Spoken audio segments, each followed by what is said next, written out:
રસ્તા પર વહી રહ્યા છે વરસાદી પાણી। દ્રશ્યો છે મહીસાગર જિલ્લાના મુખ્ય મથક લુણાવાડાના। આજે લુણાવાડા શહેરમાં વરસ્યો ધોધમાર વરસાદ।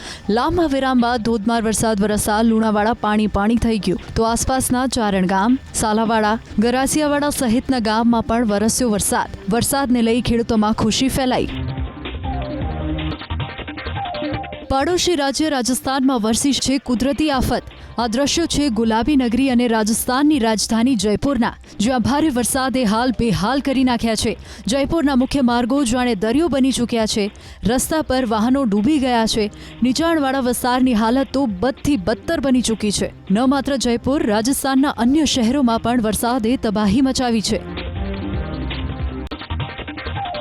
આગામી 7 દિવસ ગુજરાતમાં વરસશે સામાન્ય વરસાદ। હવામાન વિભાગે કરી છે આગાહી। હવામાન વિભાગ અનુસાર આગામી 7 દિવસ ગુજરાતમાં રહેશે વરસાદી માહોલ, જો કે હળવો વરસાદ વરસશે।